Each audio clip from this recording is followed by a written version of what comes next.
It's a Toe Jones. See the true collaboration. It's okay to not jam. Long Joe, sing it to him. No, I'm not perfect. No, I made my mistakes and no, but all I want is love unconditional. Love unconditional. I don't deserve it, no, but it would be worth it all. All I want is love unconditional. Love unconditional. I remember feeling if you thinking what it was, I needed to treat it the meaning to give me birth. Without that unconditional love, I just felt worthless. On the surface looking good, but deeply I'm in a battle. Made a choice to follow the streets and slaughter my beef just like the cattle. I'm stressing, here's the lesson. It's a hard pill to swallow when you realize that ain't no love up in a bottle. Keep trying to sound like I'm preaching. Love was meant for us all. If not, then why we seek it, feeling defeated and broken when it's gone. Let you pain in your heart and you feeling so alone. I've been there, that's why I'm speaking from experience. Somebody loves you even deeper than you think it is. I'm serious, the message if you're curious. Praying that you're hearing this. The type of love I'm talking about is hard in the You know, my mistakes. No, but all I want is love and goodness. Love and goodness. I don't deserve it. No, it would be worth it all. All I want is love and goodness. Love and goodness. all the time, don't I make mistakes. Thank my mama who prayed, God keep my baby safe. That's unconditional love, cause no, I didn't deserve it. I was breaking her heart and doing dirt on purpose. Until the night she cried and changed how I felt inside. On 21st in Minnesota, from a G to a soldier. Homies looking at me different. Saying I done changed, but this ain't how I remember it. The rules of the game is stay alive and be there for your fam. You gotta go while I for yours, I hope you understand. You ain't gonna get it on your own, you need to make a plan. But it just won't work at all, leaving out the man. You know what I'm saying? Cause what I speak on, I know somebody we gone. If they can't help you be strong, you gotta tell them be gone. You gone. They mean to say it twice. Wanna stay up in my life, you gotta love me like Christ. That's unconditional. That's unconditional. Hope you really understand what that means.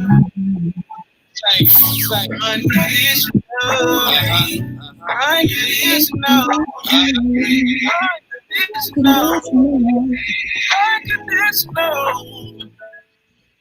No, I'm not perfect. No, I made my mistakes. No, but all I want is love and conditional. Love and conditional. I don't deserve it. No, it would be worth it. All I want is love and conditional. Love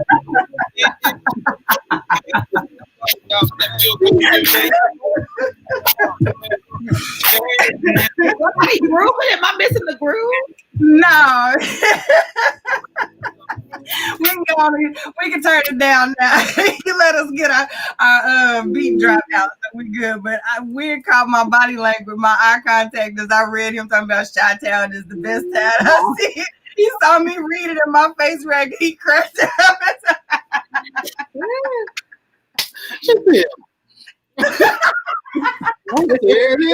I said it now.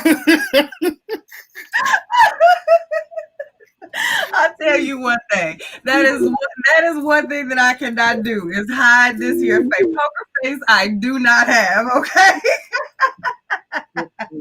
Every time. She said, oh my goodness. What's up, school family? Sorry for the interlude, but that was hilarious. That's the things that happen in the background.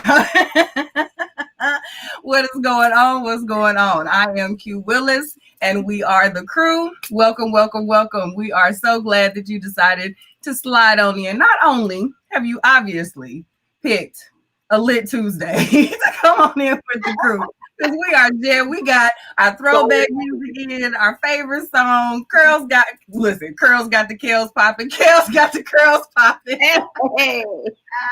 Yes, ma'am. And Win is already coming with the shenanigans. We're gonna have to swipe his keyboard Justin style already. Okay, so you have joined a good show before we even get started. Good, yeah. Right. I'm gonna go ahead and get the deets out of the way real quick. If you are new here, welcome. And God bless you in advance. This show is our show, okay? It is the three of us plus you and yours. So we first ask you to please hit that share button. Let your people know where you will be chilling for the next Share. few minutes, okay? Where you will be chilling and conversing with some of the coolest folks in the country right here. So make sure you hit that share button so all of your cool kids can join these cool kids, and we have a good cool kids convention, and it'll be a great thing. Okay, so hit the share button. Let us know where you're coming from, where you are tuning in from. Obviously, Win has already shouted out Chi-Town. Oh City, what's up? What's going on, everybody? That comment section is your one-way ticket to your 5 seconds of Facebook fame. You see, we communicate with you that way, so be sure that you are hitting the comment section on the live stream that has the three of us. In the profile pic, we always point to our background, but that's actually not us, so we don't want to confuse the people on this Tuesday. We got enough going on. The profile, the live stream you need to be following is entitled The Scoop, and it has got the three of us fly faces as the profile picture. I think that is it. What's up to the crew? Hey, Kels, how you doing? Hey, I'm good. How are you? I am great. That's fine, Tuesday. Yes. Yes, I am great. Again, I had another Monday on today. So, I'm ready to kick it with y'all, ready to chill, relax, let my hair down, let the curls pop. Yes. So, yes, I am doing well, ready to get into these good old topics. And so what's up with you, Win? I'm good. Yeah, this has actually been a pretty cool week. So I got the young Prince with me. So so Saturday, let me tell y'all this. So Saturday we went, his friend had a birthday party. His friend Aaron had a birthday party. We went, and at the birthday party, he wanted to play miniature golf. I smashed him as I was supposed to. You smashed all the little kids out there? No, because one of them tied me. But that's not the point. The point is my son got smashed. The problem is every day now he wants to go and play again. He is determined to beat me. So now he's like, we're going every day. And I don't have a problem playing miniature golf, but $8, $16, bruh.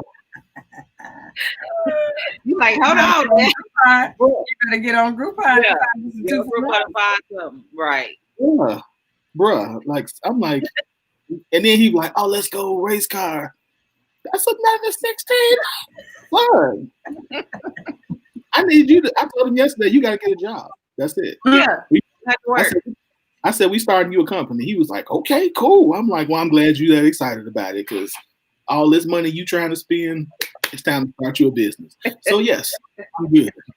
Yeah, you gotta tell him to get his practice up at the house so y'all can have your big tournaments when you go. That's the championship. You having practice at the house. Tournament. We've been doing that. That's the problem. We've been doing. Now he's tired of it, of doing that. He wanted to go and. So yeah, y'all. The Lord, as they say, that money don't grow on trees. I need it to. We got you. Well, enjoy. I'm glad you enjoying the time with the young Prince. He gonna get his putt put up. He's your son. I mean, it makes all the sense. Let you lose him. You're gonna be out there every day. Right. So. I don't lose to nothing. Yeah, you're right. So that's why I love it. I'm like, let's go. Mm-hmm. So how you, Q? I'm really good. Today was a good day, actually. It was a good day. So I'm here. I got me the super sexy little mojito, baby man. So yeah, ready to get it in with the group. Yes, the sexy mojito. Mm-hmm. So I guess it's back. It's my turn. Mm-hmm. I'm ready to go ahead and get it cracking like with these hot topics. Yes. We want to remind you guys to subscribe to our YouTube channel. It's The Scoop Show. And then join our Facebook group, which is simply The Scoop. Then we have a Facebook page that's at The Real Scoop Show. So make sure you are following us so you can keep up with all the great things we're doing. Mm-hmm. So, video thoughts. Are we starting with what's video thoughts?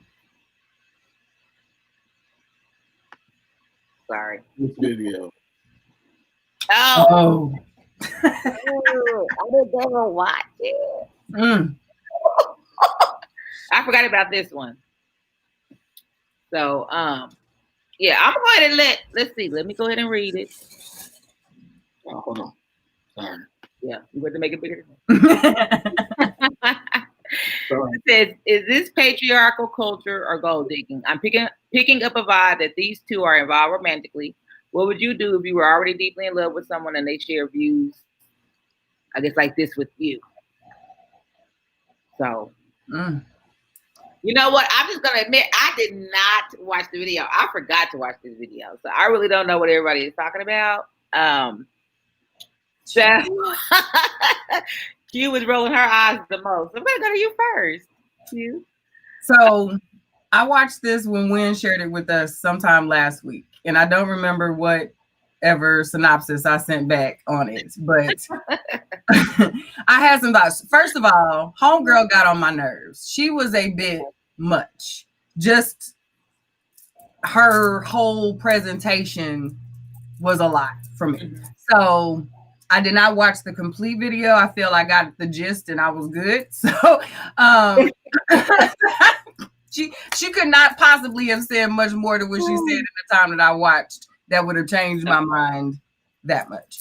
I can say her ideals about the side chick make sense. And I think anyone who comes into it, either male or female, with any other understanding is crazy.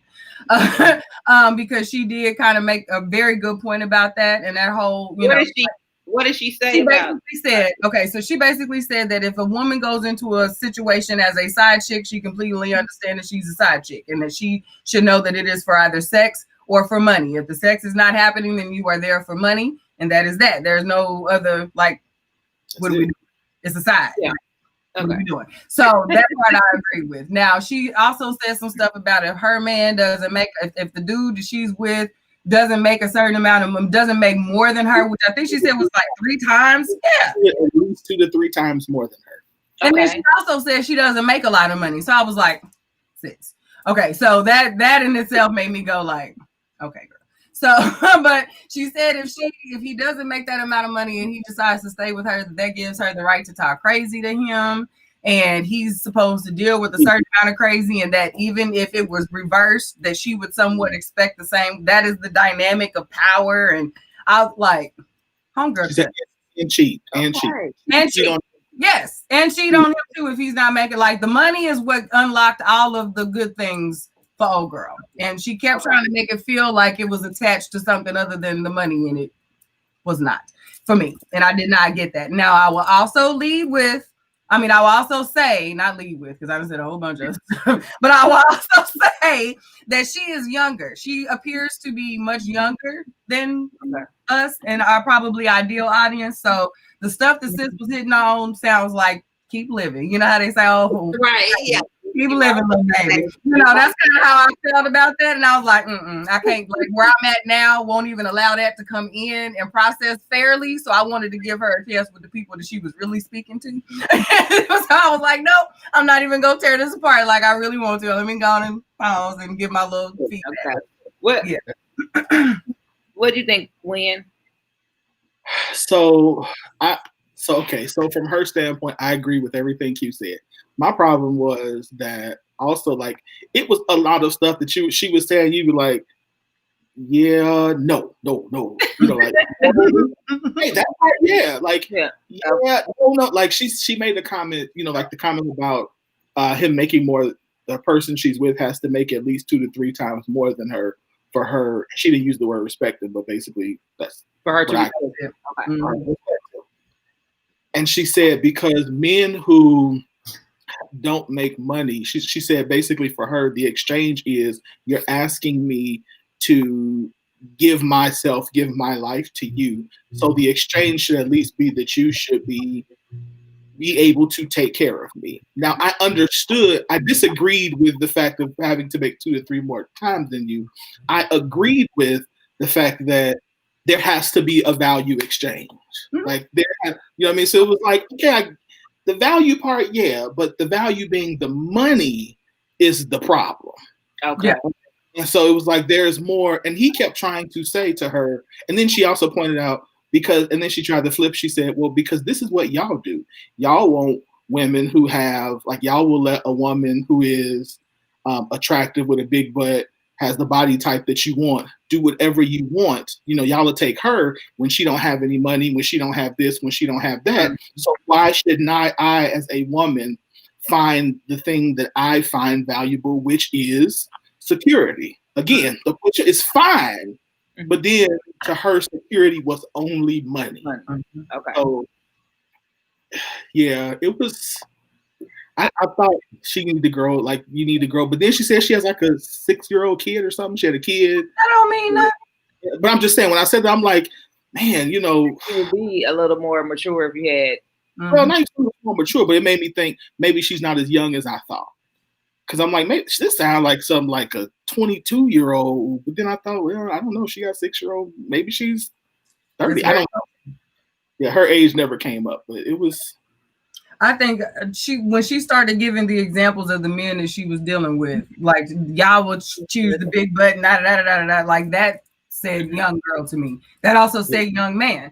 You're either dealing with young men or that's just your age, because we all know men, you got to have more than a big booty. You got to do more than that. When you get to a certain age, even for men, you need more than just cute. You know what I mean? Like, we know men who know, and we know that to be true. Like, you're going to need to come with more than just cute.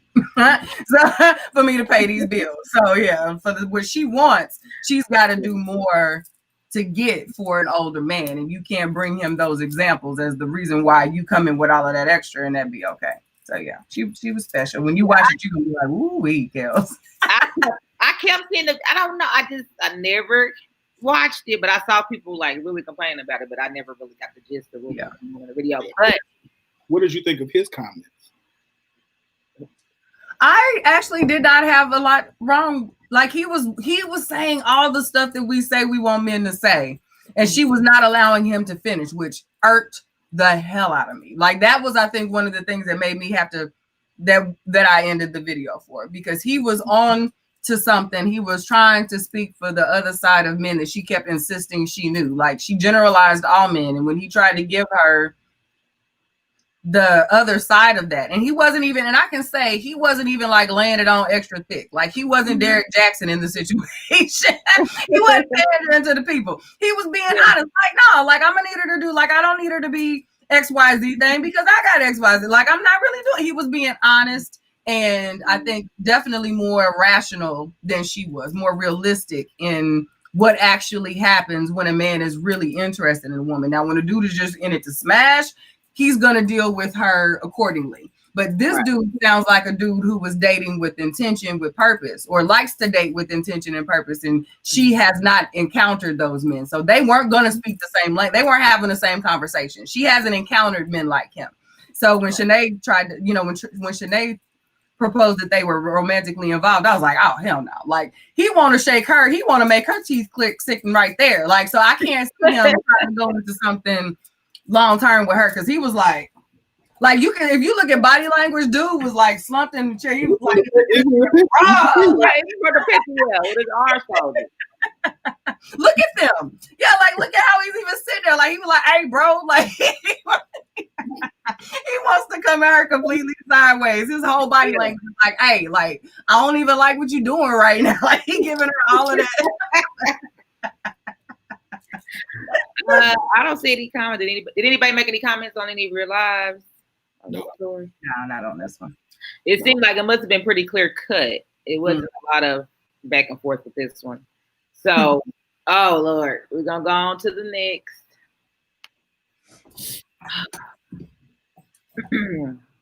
About our vice president. Oh, this subject. This is it for a while on this one. Them, why don't black men protect black women? Also, them, I ain't voting for that blank. She ain't black enough. Shaking my head. Like, all you can do is shake your head at even this meme, but at the same time, there's some validity in it. You know, it's a conversation that needs to be had. Definitely some hate going on. Yep. And it's you know, it's like give the lady a break just because she done, you know, congratulate the lady because she done made it this far. She done made a statement. Like, come on. But anyway, I was start with you, Win, on this. I think so today I heard about a couple of other memes that were put up about her that I've only seen one disrespectful meme about her. But I was told today about several others that was out there, and I was like, dang, this really what we doing? It's super disrespectful. So to the post, I do think that there's some validity to this statement, that these comments are happening. And I would be okay if people were saying they're not voting for her because they didn't like her policies. I think when we get to the point where now we're saying we're not voting her because she's not black enough or she married a white man, or then to me now it's devolved into something that's not even really healthy for the debate. Like, we need to stick to the fact that if you don't want to vote for her because you don't like her policies, that's fine. I respect that. Mm-hmm. But because both of her parents are not black, or because she's Jamaican and Indian, Native American, and like Asian or whatever. Yeah, I don't want to say whatever. That's not what I mean. I don't want to just that. Yeah, no, it's Jamaican and Native American. Mm-hmm. So, how much more black you need? So I do think we need. Why is that even an issue? You know, I mean, as long as we've been here, and all of our history has always been said that, you know, one drop is considered black. They find it in you. I mean, just even that in the simplest form of things. You know, like, chill out on that. Q, what's your take on it? I think I don't like the whole not black enough, not fully black. She's not a fully black candidate, like all that. Like, I don't know. I do know. I don't like this whole ADOS, this whole thing is, to me, another way to divide us yet again. You know what I mean? As soon as we start making headway on unifying something, maybe making enough noise to make people actually listen and do something, somebody whispers. I don't know who started this whole ADOS conversation. I don't know who said, hey, you gotta be black. Like, how can you, like, I don't. Hold on. What's this is the ADO. The whole she's not black enough is because they want someone who is a descendant of a slave, an American descendant of a slave. Both of your daddies was on somebody's plantation. Your people's was on the plantation. They came up, and that was that. Okay, who started it? Okay, I don't know. I have not given enough dams to do the research. I'm gonna be honest with you.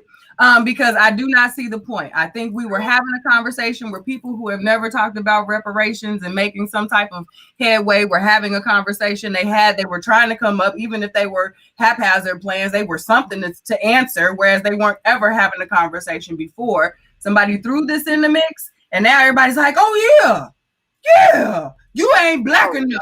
Like, so now we are instead of having that one conversation we were having to get brown people who, no matter who your people are, you having the same experience as everybody else. Nobody's asking, oh, but is your mom and is your people? Like, nobody is doing that when you're getting whatever racial systematics, right, or cis-4 issue, because, you know, we start to break off what type of racism this type of thing is now. Like, the experience is the same. So the fact that we're nitpicking and going back and forth about are you black enough when none of us chose any of the experiences that got us to this point when it comes to our skin tone seems so small to me, and we falling for it. So like I get irritated when anybody tells someone about what they fallen for, how sleep they are, this, that, and the third, and this is what they lead with. Because I'm like, how black you are? Like who? I didn't know they were actually trying to make an educated spin on this is a thing. This is a thing. Sis. This is a real thing. I hadn't gotten that deep into it, but yeah, it's really saddening, and even the statement from Alyssa that those type of stances it doesn't make sense. You want to fight the system and fight oppression with right, because we want to be paid for the setback that others are experiencing. Yeah, it's the same kind of disregard and just lack of respect. It's the disrespect that you're fighting. It's really ridiculous, and I'm tired of it. Yeah, I thought they would really just lead with if the people didn't earn your vote, don't vote for anybody. I thought that was what the main thing was withholding the vote. That's a whole distraction. That's not what we're doing right now. Mm-hmm. Yeah, we're not picking her because she's not black enough. Like I said, I'm with the whole. We don't like her issues. How she ran things in California. I'm with that. I can dig that, but not this. Not this. Yeah, that's ridiculous. There's also, we have a comment even from Will about her and her past policies, but I haven't gone and done my research myself, but I have seen a couple of posts where people are mentioning some things that she had done recently that were in favor of minorities. So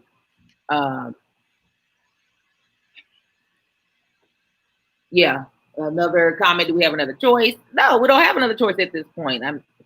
What are you gonna do? What are you gonna do? It's here. Why make this a fight that doesn't have to be? Is my opinion.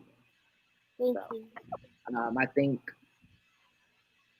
And before we go on to Vincent's point, because like I was reading something, I think it might have been on, I don't remember where it was, where they were saying black men are basically moving. They are voting for Trump. Like this is something that Way has been saying since last time, that black men are starting to vote for Trump because of things like this, because of like Kamala's past. Am I saying her name right? I've been saying it in my head, trying to get it right.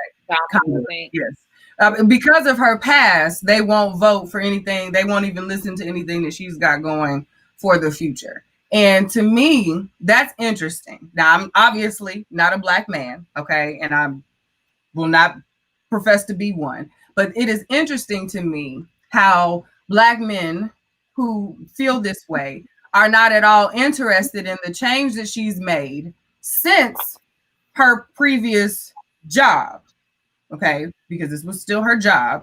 They are not interested in whatever changes that she has made to either reverse or rectify, help lend a hand, whatever the case may be, based on what she's doing now, which is the same thing that black men who have a past that people would consider unfavorable for whatever reason that brought them there, whatever the reason may be. You know what I mean? When they come back reformed, ready to make do their thing and want people to see them as the new person with these as experience to get them to this new person.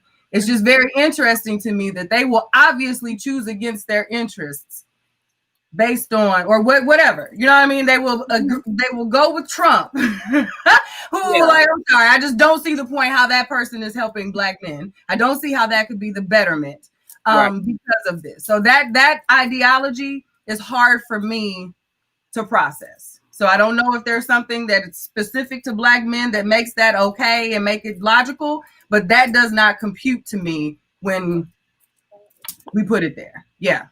Nope. I don't get that. No, It's not. There's. I'm gonna say it. Give me this. I'm gonna say that. I'm gonna say what it is. It is. I would rather be aligned with a white racist than I would rather be aligned with the black one. Yeah, that's exactly what it says. Because I identify closer with him. It has nothing. And again, if we were talking about policies, I would be like, okay, I can get that you don't like her policies, but we're talking about two people. Let's just assume she hasn't done anything to try to undo what she has done. Whatever that even means, right now. Let's just pretend she. There are some things. If we look at her record, there's some things that happened that were not cool. We gotta say that. But let's just. You're talking about number one, either not voting at all, which means the other guy wins, or you're saying I'm going to vote for the other guy, which means the other guy wins. Either way, he wins, and he wins because you chose him. Like to me, that's the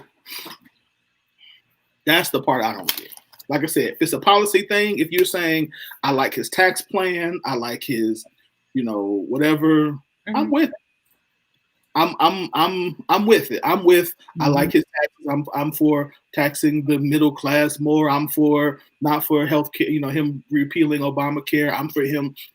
Probably because in the next election he's going to at least put another. Just so y'all understand, this election is really about another at least one, possibly two Supreme Court justices that Trump is going to put on the Supreme Court. At least one. The forever court.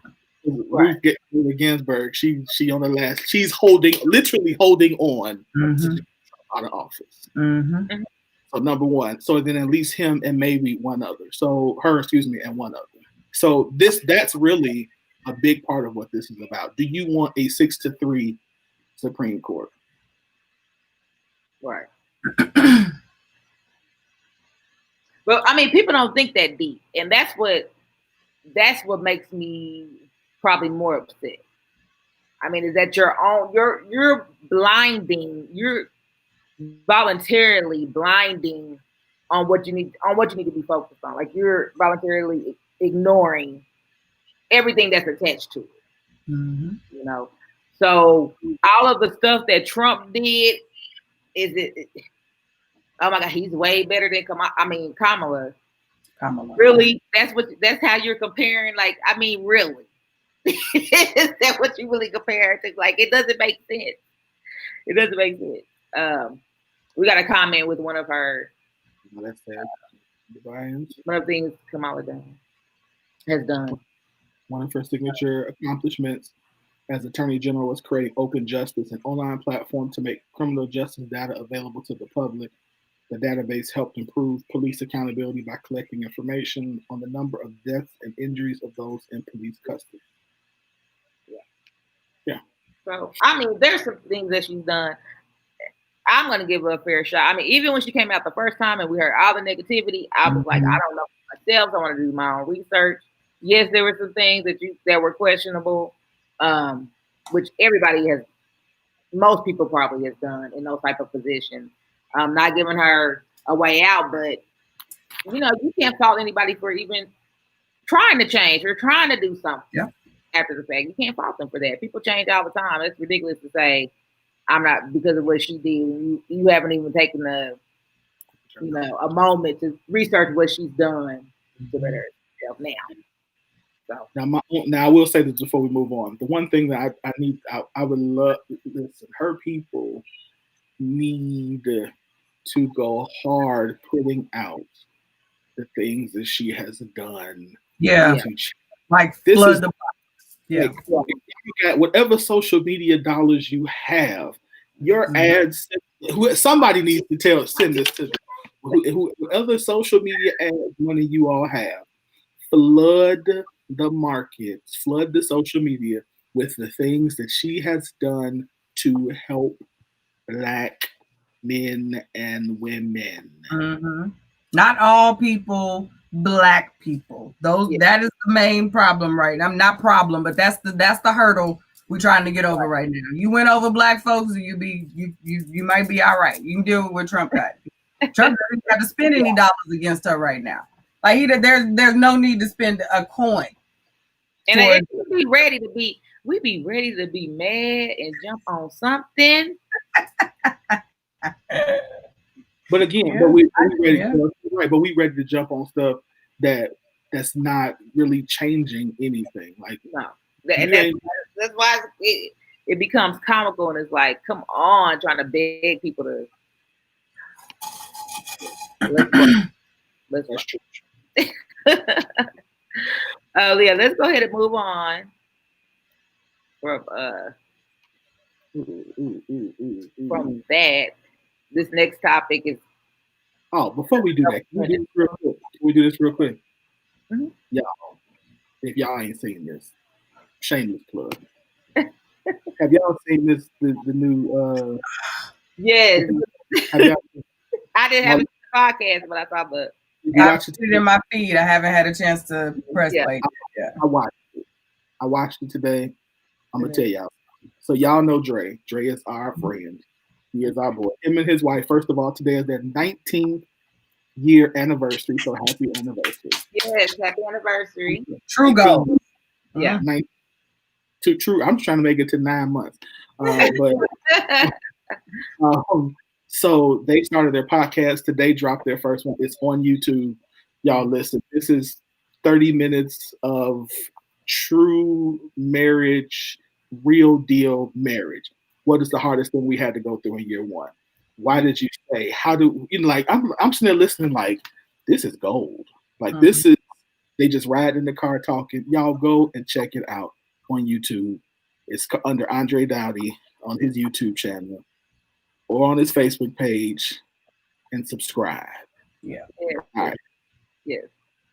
That's so dope. I can't wait. I saw that. Okay, I was like, yes, I can see it. So I want to spoil this for y'all. Too, huh? Yeah, I want to spoil this for y'all, but I expected Dre to do Dre. You know, for those who don't know what that means Dre. If you ask him a questions, he gonna Obama you. He gonna go deep and deep and deep. Danielle did a good chunk of the talking, and I was like, "Go on, sis!" Like, she doesn't talk a whole lot. Like unless you're with it, like she is.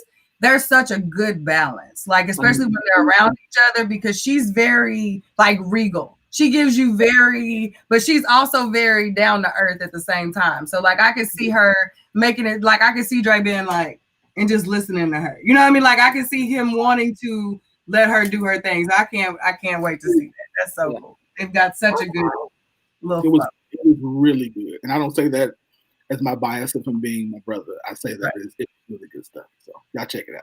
Going to do that. Cool. Congrats, y'all. Happy anniversary. Yes. Definitely support. Oh, yes, okay. Double standard.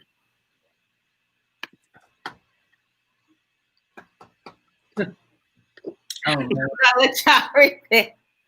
Oh, this one is funny and it circulates so well.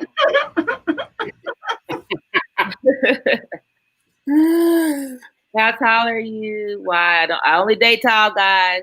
This is 6'3". How much do you weigh? What the F? Why?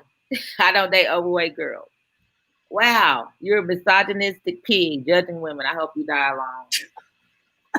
Yeah, I really hope this was something that was made up for shocking purposes, but it is a conversation that, like I said, it keeps circulating around. I don't know if anybody's grown from it, but the double standard of looks and preferences and expectations is one that seems like no one agrees on. Well, I guess we agree, but no one follows suit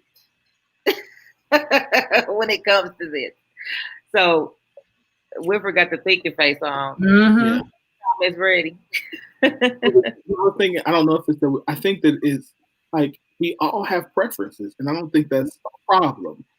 I don't have a problem with her only wanting tall men. I don't have a problem with him only wanting, they say, a certain what, you know. I think it's the fact that we pretend like we don't have preferences that bother me. Like we pretend like it's wrong to have a preference. I also think that that sometimes our preferences keep us from experiencing people who might be really good and might be really dope, but because they're 5'11" versus 6'3", we don't give them a fair chance. Or, you know, so I think, but again, that's your choice. I just think that if that's what you choose to do, you have to live with the result of your choice. Which right, but do you think it's a double standard on men having preferences versus women having preferences? Do you think there's a double standard when a man expresses his, people are upset, get upset? I think that's what this exchange is trying to highlight. I mean, I think there is. I think depending on what the double standard is, yes. Yeah, I think depending on what it is, yes. What you think? You waiting patiently. Yeah, this one wasn't really hard for me. I actually was real short on the post. I was like, to me, this isn't even this particular situation isn't an example of a double standard. She's delusional because this would have been if he would have come back and said, if she would have said I weigh 190 pounds and he would have been like, well, I don't date overweight girls, then then she could have been like, well, I'm also like, that leaves room for it. Like, she didn't even give him what he gave her in asking the exact same thing. But because society, I think society has put a thing on weight in women specifically, because men, if they have a thing about being overweight, they don't really talk about it to the degree that women have. And we spend women's weight on to men and how we want to be skinny and thin for them. So the double standard, I think, that comes into the whole weight issue when it comes to preference is because a lot of the times weight is talked about so harshly. Like, it's not just, I prefer a woman who's a little on the slimmer side. It's not, I don't want to lay up next to no big, thick, da. Like, it's the way that the preference is expressed is what people have the most issue with. I don't prefer short men either, but I'm not talking crazy about a short man. If he come, my second boyfriend was shorter than I am. He was like 2 inches shorter than I am, like right now. You know what I mean? But we dated for a year and a half, 2 years. You know what I mean? Like we did that, but weren't gonna have babies with this dude. I knew that. He knew that, and that I wasn't rude about that. You know what I mean? There's a way that you can state your preference that does not offend. But I think when you put when you put weight in there and women, you get a whole different conversation, because women we carry weight issues of the world. Like, whenever you start talking about overweight, obesity, here come all the women pictures and all the sad, depressed, unhappy women. Yeah. You know what I mean? Like, that type of thing comes wrapped up in that. So like, women there's a whole other thing that's wrapped up in the weight. So like, people aren't tripping if you say I like long hair over short hair to the degree that they talking about weight. All right, whatever. You can get weave, Like, there's options for those, but those aren't the preferences that men usually go for. Like, it's a jugular type of thing. So yes, there are absolutely double standards when it comes to preferences. But I think if you can't just look at it as though men can't say they don't like stuff and women can say they don't like everything. Like, let's not simplify this. That's not what this is. And that's not the double standard that this is even discussing. Like, that's what this is. Another thought that comes to mind when this conversation keeps rolling back around, it almost makes me think that either people want to pass to be able to go in about, their preferences. Like, either that's what you want, or are you trying to get people to like open up to not have preferences? You know what I mean? Like, what is this conversation really about? Yeah. And we know that, definitely the weight in women is comparable to men in height, because men, I mean, there's a whole thing we call short man complex. There's a whole, psychiatric diagnosis about being short. So it is comparable, and I think it is a double standard. I think, also agreeing with you, Q, about the double standard, that is basically in the delivery. Mhm. You know, a woman saying that she prefers tall men. Well, I would say in the past, you usually wouldn't find women like making jokes about a short man. They'd just be like, I prefer a tall man. I mean, now I can't I can't really say that now because we have It is men a who have thing. about everything. So, you know, it may be less of a double standard now. I think people are kind of finally more than before settling into just being okay with what their preferences are. You know, Listen, I got short jokes my whole life. I'm talking about just women ganging up on men and short jokes. I was with people like you. I thought about watching you. You was taller. You can seem taller on the internet. First of all, I'm sitting down. So how do I look tall on the internet? But okay. Yeah, you do look taller than that. I'm gonna tell you how, because women will try to measure your background for height. At least I do. And I'm giving away one of our secrets, but like I'm looking at stuff in the background when I'm talking to a man. So, you know, I'm looking at the sign. I'm thinking the sign ain't that far up from the top. So his head is on top of that sign. So, oh yeah, he's tall. Angles. I'm just saying, you know, that's how we do. That's how we do. Oh god. That's all I'm saying. So I can see how people think you're tall, but yeah, I think it is. First of all, I'm 5'8". Let me just throw that about that. Like, don't. If anybody who want to know, in case we're wondering, inquiring. But yeah, we're gonna go and move on. I'm not even like what I'm not gonna do it. We moving right along. I'm not about to do it with you. Let's go on to this. Yeah, I'm ready to go on and get. Yeah, let me get serious on this one. Hold on.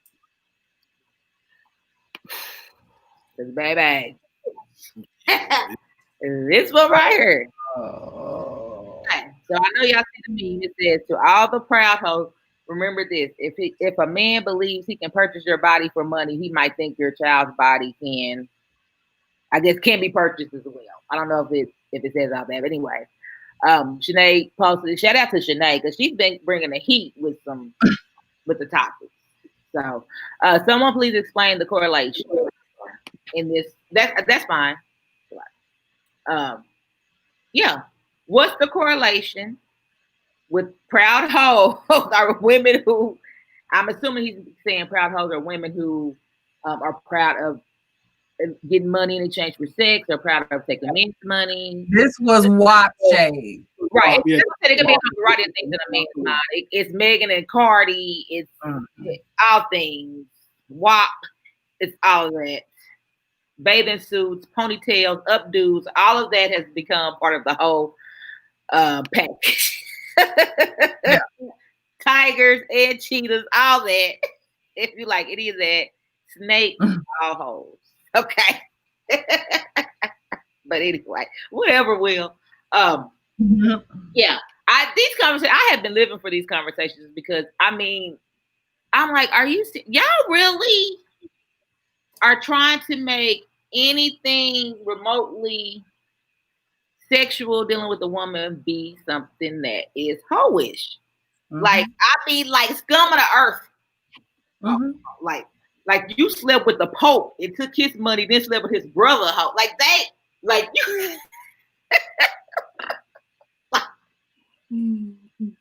I can't. Yeah. I can't. To the point your babies are bartered now. Like your babies are fair game. Don't be mad. How? When they're for your baby. How? Yeah. When, since you are the man on the dais tonight, what say ye? I put on his post, "Hey, bro, you need to take this down. This is." I did. I said on the post, I was like, "You said it. It's a million and one views." I was like, "Look," I said, "Take this down. Like this is bad."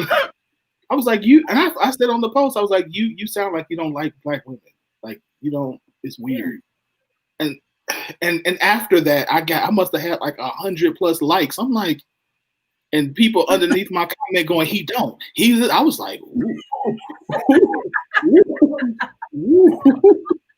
You just ran the match back over the board. I don't, and I'm like, I don't, you know, first of all, I think when it comes to finance and money stuff, Boyce Watkins is smart. Mm-hmm. But I don't listen to him for nothing else. Like, so I don't, you know what I mean? Like, I don't follow him. I don't listen to his stuff. Like, I listen to him when you talk about money stuff, and after that, I'm like, I hear of him now and again when something comes up, but he's not I don't follow him. But I mean, it's just like, come on. It was bad. I think my thing is this. I think we can't, as men, or any police other people's bodies, number one. Number two, let's be clear.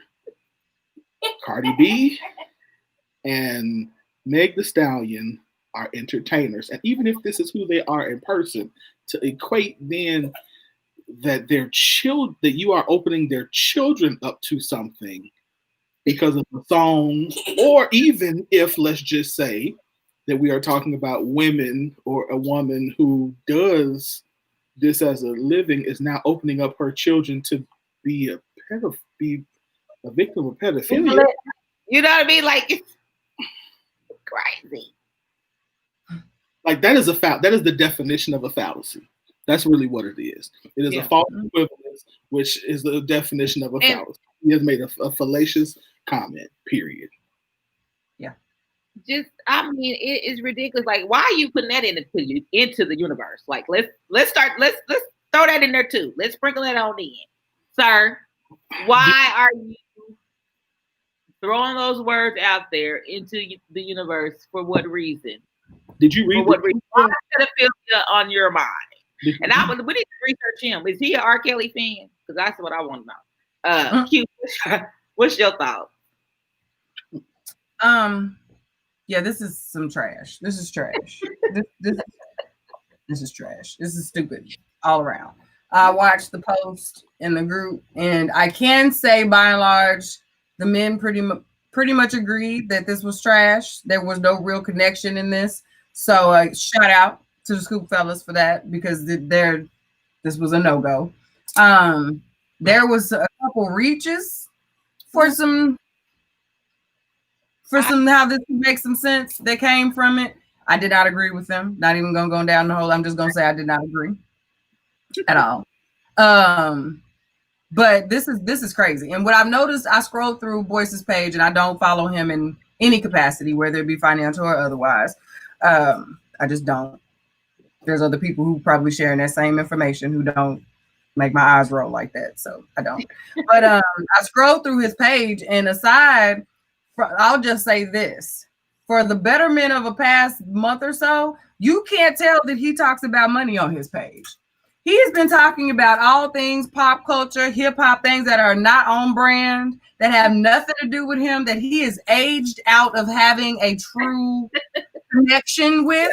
I'm just going to be honest. He's looking at these things from a lens that don't even belong to him. Like, this is not for you, first of all. Like, even we're low-key reaching to still connect to this type of music. We're grown, and we the cool kids of our era, but to a certain degree, this music isn't even for us. So the fact that we can now even take a song and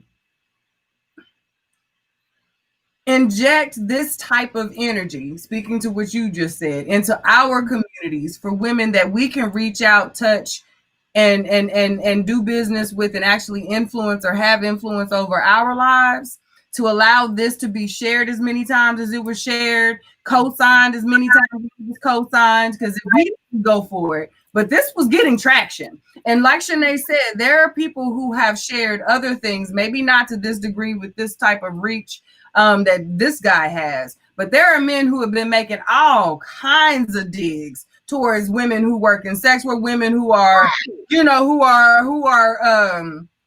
have license over their bodies. And it's just crazy to me that when you put these people on it, the things that people say, the truths that people share about how they really feel about these these jobs, this lifestyle, this genre of music, of entertainment, of culture. You know what I mean? When you put someone you don't feel like you will ever get a chance to say it with your chest to, you don't think about how that really settles with the people that you do know. I think that's what gets that keyboard gangster thing. That's the flip of that people don't really get, because Cardi is the face of a lot of your homegirls. Meg is the face of a lot of your homegirls, your cousins, your, you know what I mean? And like, you going off at the mouth about, yeah, don't be mad when you get pushed up against the da-da-da. Don't be mad. This is why we don't believe you when you say, this is why you talking about protection when you out here like this. What's protecting? You put it in out there like, bruh. You know, and this is from a song. Yeah. But hey, go off. And it's that sad. And to me, like when you said taking a dig, like I feel like they're getting so extreme because they're trying to drive it home that this is something bad. Like, oh, let me say, a curse will be over your family for 50 years if you wear a G-string on TV. Like, just try to make it just as bad as they can make it to. Make this really shameful, where most people are looking at it as going ahead and being liberated. It's entertaining. It's what they always sing about, what they talk about. They've lived that lifestyle, and always have, and they make money doing it. Just it's crazy that they're just, to me, the reach is to just try to, just try to really antagonize anybody affiliated with that type of industry. Dad, why'd you open the door? Yeah. It's not safe. I asked if we started to legalize some of these sex work industries, would we change our perception of these things? And I just asked the question because I really want to know, like, does legality somehow link to it's okay? And I think in this, I think the whole idea of women and liberation and sexuality, that will trump even any legality we put on it. We still debate abortion. You know what I mean? We still debate. I just wondered what people thought about. Like, I hope it would. Right. I really don't have any hope for that. That's a whole different long fight. I told you. When I post, what did I say? I said, no, we still arguing about weed. So if we still arguing about weed, this one is going to take forever. We'll have reparations before women get to be free with their bodies. Like, we'll get checks in the mail. We can get that direct deposit before women get to go and do what they want with their bodies. That's great. So, Kel, let me say this real quick. He did come back and comment. Like, when people were like, what are you talking about? He came back and commented and made the comment that if your children see this, then they're going to think that this is okay. You're normalizing this if your children see this. And I'm like, well, but first of all, that is not even what the majority of people do. Number one. Number two, most of us can't even do no splits. Like, chill out. No 2 chairs. I'm talking about. No, I know what you're talking about. I'm just saying. Ain't nobody realizing what Meg and Cardi got going on. Ain't nobody got no bodies like that. Like, chill out. And I'm like, but another part of it is, scared for what? What y'all scared of? There are plenty of kids who grow up in that type of environment and recognize that this is like, there's trauma attached to this. They're not like, okay, you know what I mean? Like, I don't think he recognizes the amount of trauma children who experienced it have to go through. Thank you. No. Look at her. No.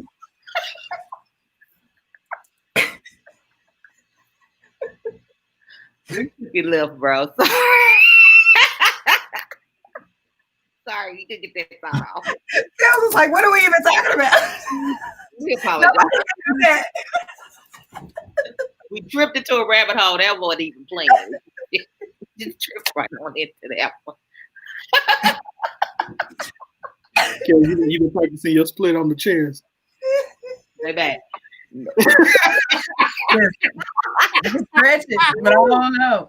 I might be able to do that herky, where you put the foot up and stretch it, but no leg stretch ain't gonna work. I ain't gonna be able to. I would need. Stretch it on the chair. I'm gonna tell you, I would need one of them cranes and probably a couple of muscle bound men. Just like that. But baby, if I could, I would pop it on the handstand. I wish I could. I'm telling you, I'm watching P Valley. I said, let me lose a little 60 pounds. Y'all gonna see me twerk on the ceiling. If that's the last thing I do, it's on my bucket list right now today. On the ceiling. Upside down on a pole, twerking on the ceiling. If I leave here and I don't, I want y'all to put me up there. No, ma'am. No, ma'am. I will not. Prop me up. It ain't me. I will not agree to that. No, ma'am. Not all the work we have put into this brand. We will not go out with Kirby Kitten popping on the dead handstand. No, ma'am. What the meme do? No. No, and I'm gonna do the Beyonce. No. Yeah. No. That's what we won't do. No. So I'm just about to make a reality show. That's gonna be a reality ratchet adventure, and just have one go at all the ratchet things, and then y'all be like, look, y'all erase this from my record. You and the housewives. Take the housewives, the nobody's wives. Go for it. Yeah, right. Please.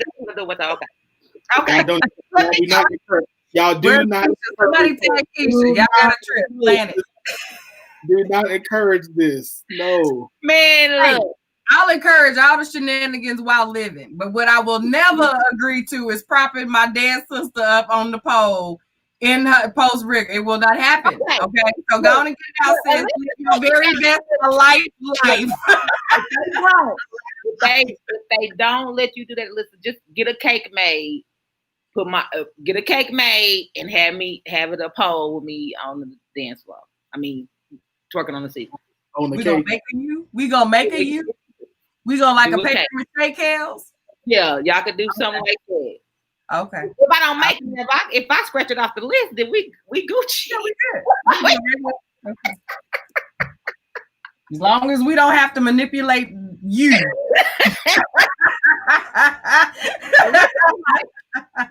What? I got you. What costume you want? What costume? All we doing is laying you out, getting some nice curling custard, making them curls pop. Okay, beating that face. I better live here with these curls popping. Okay, and fly, but not on the phone and not on the cake. And be like, don't take them rods out till right before the view. I got the rods. Okay, if you got to wheel me up, I got another rabbit hole. Let's go on to this Kirby Kitten ass so I can pass this mic. Thank you. We're gonna be in a whole nother show in about 2 weeks. Oh, Jesus Lord. Like I'm chuckling. I gotta make sure that y'all go to www.kirbykittens.com. Remember, Kirby Kittens with an S.com. We do have the KK Maxi dresses available. I've seen it in the photo shoot. This is the dress your girl was wearing in the Scoop famous photo shoot now. So these dresses are on sale on the website, on the newly done website. So I urge you guys to go on and hit that up. Okay. Or join a little black book of business.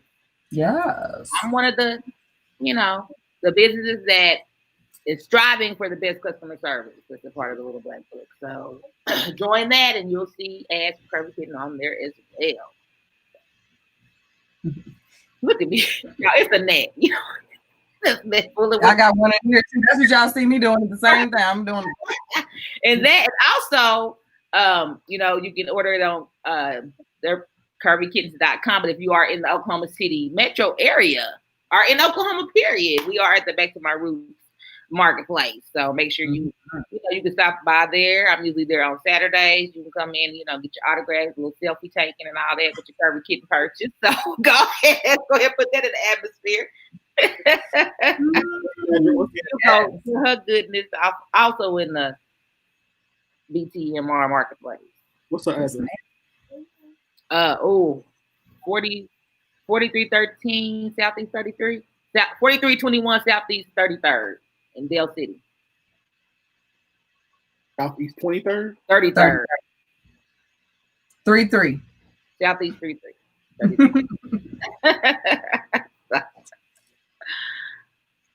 See, y'all need to. You can Google it too, because I don't know if that's actually correct. She is on Google. That's right. What I had memorized it. Okay, good. I'm like, I got tripped up. That's right. Oh my goodness. All right.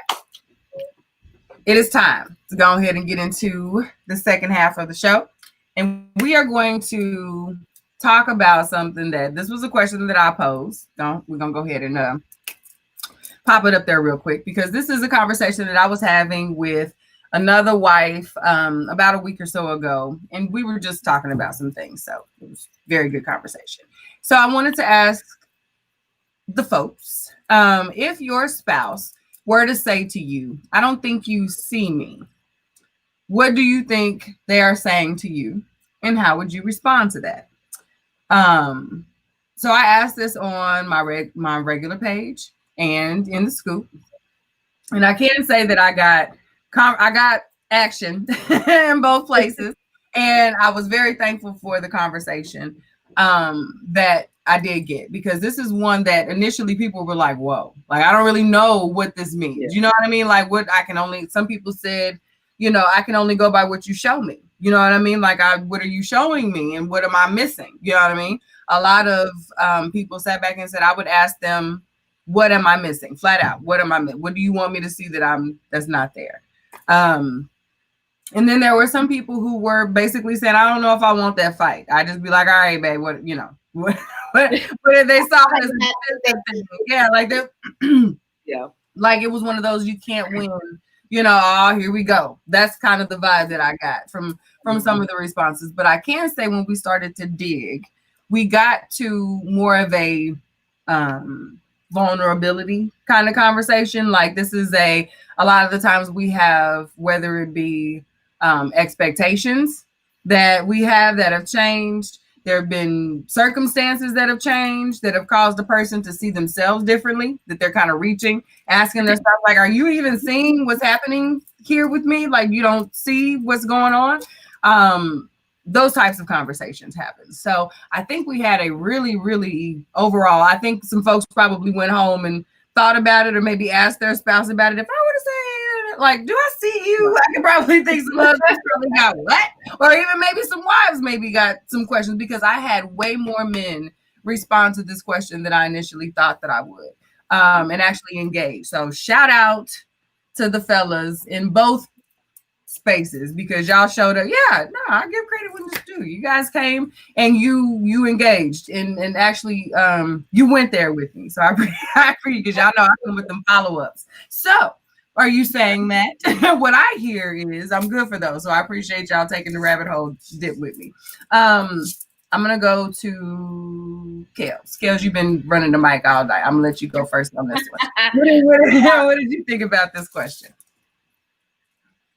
Oh, I probably would lead with the, what am I missing? Because I think, like, just being transparent, I think I'm a very observant person when it comes to reading people I'm close to. So if I was if that's my spouse, I think I would be able to read a change. So if he's still feeling like I'm missing something, then it must be something that you're, for lack of a better term, hiding.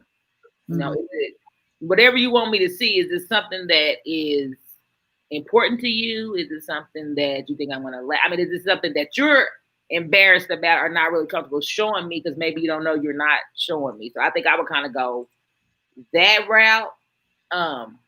Just let them know, or tell me, or let's just talk about it now. But I think I would let them know that I thought I knew you well enough to see you. I guess that's kind of like, I would want that to still be in that space.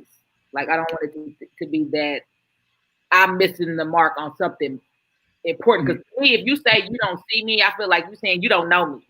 Yeah. Yep. So I think that's the space that I would take it in. And to me, that it kind of it's almost like a selfish space. But I think when it's something like that, when it's attacking attacking kind of your commitment to that person or your level of, I don't know, being into them. So your level of commitment or love or whatever would come into question in my mind, just as a human being. I'm thinking of all of that. So I would take it to that space of, why do you think I don't know you, kind of thing, and then let's visit some stuff and see what's going on.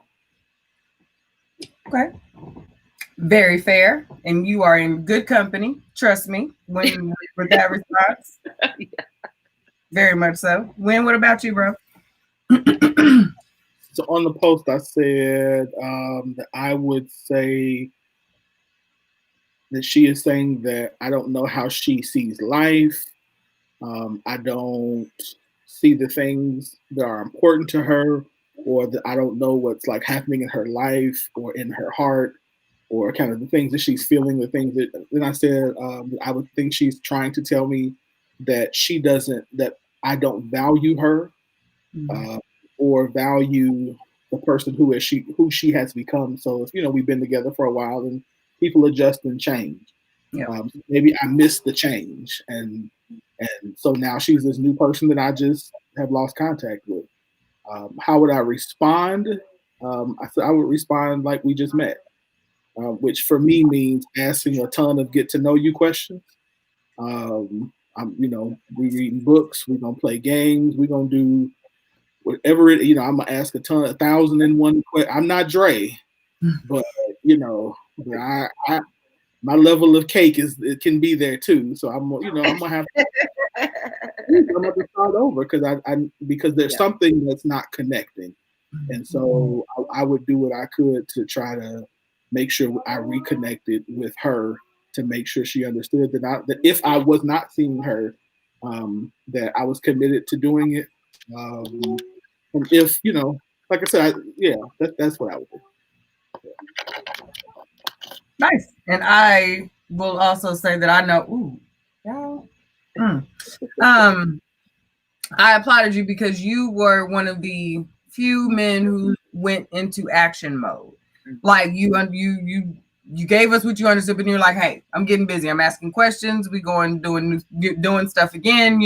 Figuring out what has changed that I missed or never knew, and here we are. You know what I mean? So I thought that was really, really good also. So the reason why I asked this question is because I think this is often where that whole I love them, but I'm not in love with them. We are like roommates now. We're friends, but not lovers. These types of things happen when you no longer see the person outside of the role that they play in your life. And this isn't always a bad thing. And I don't think when someone says this to a spouse, it's always like in a, you don't see me kind of thing, or man, you don't even know me. Like it doesn't always have to be in a puffed up, like a get back or something. You know what I mean? Like we hear things like this because we may not always have the answer for them. So it almost feels like we're caught off guard, like you trying to get me, like you trying to catch me up. But I think when our spouses get vulnerable with us like that, to say to someone, I don't think like we share all this space. We doing all this life together, but I don't think you really see me aside from what we do for each other. That's kind of what I got from the, you know what I mean? Like, I want you to see the stuff that makes me light up. Or like, I know lots of wives. Oh my God, wives, I guess because I'm a woman. And of course I'm around other women who have the same experiences as me. But I've also been in groups with men who have shared how frustrated they get when they get into relationships where they no longer feel seen also. When they are only there for when they feel as though their families only want them for what they can provide. And the leader that they are and all of the decisions and all of this stuff. Whereas when you get to the family thinks that's their dad's love language. That's the man of the house's love language. Dad works. That's what he does. That's what he loves to do. And dad doesn't necessarily want to do all that work, and dad might want you to do something else, but there's been a miss. You guys have just barely missed each other. You know what I mean? And that's sometimes that person pausing and saying, hey, I need to connect with you differently. I'm misconnecting with you differently. I've got a space reserved for you here, but I don't think you know that it's here, type thing. I think that's what a lot of spouses are trying to say when they say, I don't think you see me. Like there's a whole other side of this awesome that's for you, and you're missing it because you only used to seeing this level of awesome, but I leveled up since the last time you took a look. So, and I think you get into long-term relationships, that gets a little, because you get so much of it becomes routine, and that's a good thing. Like I think routine gets a bad rap. What do y'all say? Do y'all think routine gets a bad rap? Yeah, I think routine. Yes, routine always gets a bad rap. Yeah. Yeah. I mean, but I think that. I'm sorry. No. No, I'm just saying that any type of thing, because routine is what helps us become better people. We want the kids have to have routines so they can develop that type of skill. We have routines in working out to make our body, crave that and make our body better. We have, there's routine things that help us become better. Mm-hmm. But then it's like, you can't keep doing that because then you're gonna get, stale. But yeah, so we do give it a bad rap. But all of it is bad. Yeah. And I think, of course, that you need the shock every once in a while, and that's what this does. So go ahead, Gwen. I forgot you were trying to say something. I apologize. Go ahead. I was going to say what Kel said, but then say I think the problem is that we, like, the routine does get a bad rap, but I think sometimes we do take the routine too far. Mm-hmm. And that's when the problem comes in. Mm-hmm. So, yeah, go ahead. That's where you were going, so keep going. Yep, that's right. That is where I was going. I was going to say, like, that is when we stop seeing the differences in each other, because we're no longer speaking to the person that we're doing our routine with. We're speaking to the next thing on the list. You know what I'm saying? Okay, what's today's date? Today's the anniversary. Oh, okay. You know what I mean? Oh, today's the birthday. Oh, okay. Oh, we got it. Oh, okay. You know what I mean? And we go into boom. This is what we do in this instance, instead of thinking, babe's been doing new. You know what I mean? She picked up such and such, or he been watching this new channel. I didn't know that there's been all kinds of new stuff on the TV that I haven't even paid any attention. Maybe this is what he wants to see. You know what I mean? Maybe this is what he wants to, like, those are the different things that I think are subtle ways to show your partner on a regular basis that I still see you, that I see the things that still make you, because we like to make folks we take that to become one far. When it comes to marriage, you have to do everything to get, like, there are some folks who feel everything in marriage is together and there are no separate anythings, and you don't get a space to still be an individual. You know what I mean? So I think, I also think that's why some folks had such a problem with it and saw the defense and you don't see me, because they're like, well, we do everything together. We always together. What you mean? You don't see? I don't see you. I see you all the time. Yeah, I see you all the time. Every day. What are you talking about? Yeah. I mean, and that's actual. I mean, I think if people were honest, this statement is made more than people would probably Just not in these words. Yeah. It happens in these words too, quite often. In a lot of the counseling and things that I've done, this comes up often. I mean, again, in these words verbatim, he doesn't see me anymore. She doesn't see me anymore. It's like she doesn't even know who I am. I don't even know who he is anymore. These are all in that same wheelhouse. Mm-hmm. And so you're right. A lot of it is little things, which is where routine gets part of the problem with routine is it's a lot of little things.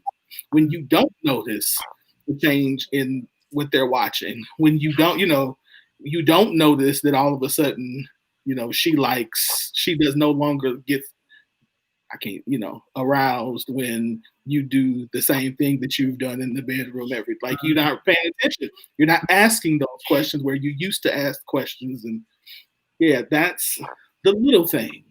Yeah. But can keep you from having to ask or answer this question as often. Totally. Yeah. This one is one of those engaged, you know, you have to stay, and it's not hard. You know what I mean? That's why I think that we like, I think, no, let me not say that, because it can be hard, especially if you've got a lot going on. It can be not easy. I don't want to give it hard. I think it takes effort. And just because something takes effort doesn't necessarily make it difficult or hard. You have to want to keep that kind of connection in addition to the routine that you have to have a smooth sailing, stable life. You know what I mean? Because like stability doesn't get the rah-rah that it should. Stability doesn't sound sexy, but it is. You know what I mean? Like that is the thing that gets all of the stuff unlocked. And I know for most women, stability will do it. Even if she's the one that provides the stability for herself, that allows her to be as free as a bird and able to do whatever it is that she's able to do with you, because hell, everything else is taken care of. So stability is sexy. But we also know that you've got to want to be sexy and stable with someone. So that's what makes it different than that whole roommate thing. You know what I mean? You don't go off to do life with your roommate. You go off to do life with your lover.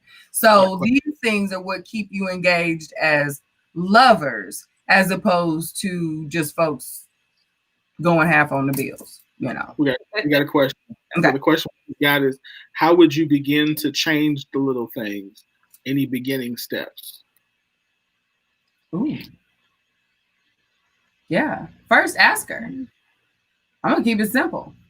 Ask your lady specifically with it. I'm not going to be able to tell you what to do for your lady that's going to make her be like, oh, he's paying attention to me. I am a whole bag of my own. Okay. So like when you go, and I think everyone needs to understand that. I can't come to Win and ask him how to totally, you know, wow James. These men are night and day. Okay, like they got a lot of things alike, but they are night and day. Okay, so it doesn't happen that way. So, but I can say I'm going to ask you to talk to your lady. You know what I mean? You're not gonna don't bug her bestie, because she's gonna unlock it all. If you just ask her, babe, tell me what I can do. You know what I mean? What I want to get close to you. If you could tell me anything that you want to do, what would it be? She gonna be like, what? What you talking about? What? You want me to tell you what I want? If I could pick anything, and then be prepared. Bring a drink, but ask her. Good question. That's a good question. So here, Kels, you got an answer? Yeah, go ahead. No, not really. No, not really. I mean, it'd probably be along the same lines. I would probably just say, try to just even if you're not making an announcement of it, just try to, you know, pay more attention, and then maybe you'll, you know, get that spark. So I don't know, maybe get up before they do in the morning. If you usually go to sleep before they do, stay up late with them. I mean, you know, maybe try to find some different kind of quality times that they may be doing this new thing or doing something new or experiencing something new. Maybe just kind of pay attention to that to try to, for it to be more authentic. Because I think if the roles were reversed and I was the person saying, I don't think you see me, you know, women, I know most of the women in my circle say it all the time. I don't want to tell you. Don't get me started on that today. Yeah, you know, we want to tell you, but we want you to kind of figure it out. So I think just because I practice what I preach, I'll probably be that person that just try to find a way to, you know, to figure it out. Show, you know, if you knew if they're reading a different book, or I mean something that you know that you just pay attention and then take part in, and I think that would open the door for other things. And that'll get you a gold star because you cracked the case yourself, cracked the code yourself. So I use the coach, same thing I do in coaching. Mm-hmm. So in coaching, I do a SWOT analysis. So I think in a relationship, I'm serious. Y'all think I'm playing, but I really do this. Like, so I ask questions like, so over the last 6 months, what would you say are the successes of this relationship? What are the weaknesses of this relationship? What are the opposite opportunities, and what are the threats? And then I will add to that with like as a response. I've noticed this. Talk to me about this. I noticed that. Tell me what's that. Now, if it's the person who is not I'm with, who's not asking those questions, then I will give them the answers to those questions without them having to ask. So, I think over the last couple of months, we've done this really well. What do you think? Over the last several months, I've done this, and then I ask the questions over the next year. What would you like to see me do different? What would you like to see me do more of? What would you like me to never do again? One thing, and I get to ask questions in terms of like for understanding, but I approach the conversation, and I hope the other person approaches the conversation not from a defensive standpoint. Like, we're not being defensive here. I want you to see everything. I want us to be able to talk through everything, and then we can go from there. What does me doing this look like? Mm-hmm. Because when you say this, I hear this, and to me, carrying it out, I'm doing this by doing ABC. Is that now how that translates to you? Oh, okay. I'll adjust. See, that, brothers, is how you ask and don't get the, well, I don't want to have to tell you response. That felt like a conversation. As I was thinking about it, and even when you first started out with I do a SWOT analysis, I thought, oh Lord. Like, I thought to myself, okay, I'm listening, but what? But you know what I mean? The way you set that up makes for the average woman, there are some women who could possibly be turned off by that. Yeah, there are.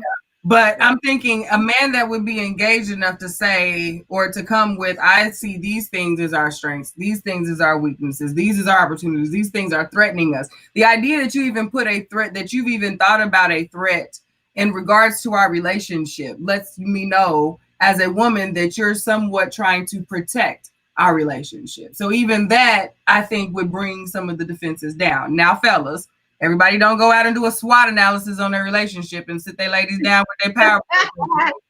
But the point of what this is I see there's opportunities. You know what I mean? Like, I'm not necessarily blaming anybody. I'm not necessarily going to sit here and say this. Like, this is a dialogue that happens. And I think that's a good way to go about it. Really good way to go about it. I will say this: it only works when both of you know it's coming. Yeah, and when the environment is right. Like, you can't do this argument. You can't do this. This is like, hey, let's go out for dinner tonight. This is like date night. We talking. This is intimate conversation. Yep. Again, we're in the space where we can do this because we're both honest. We're both, inebriated, whatever. But it needs to be in a space. Sometimes that's what works. It needs to be in a space that everybody is comfortable. Yeah. And so I think then at that point, and it works. I mean, it works. Mm-hmm. If everybody it works. So I'm gonna do a do-over because I didn't think, now that Kels came with the examples and Wynn came with the examples, I will give a couple examples. So I know a lot of fellas don't pay a whole lot of attention to their lady social media. But I can say that the things that she posts on her social media, whether it be the groups that she's in, the little funny groups that she's sharing memes from, that vibe, even if she tells us that she be BSing and I'm just posting for the jokes, she lying.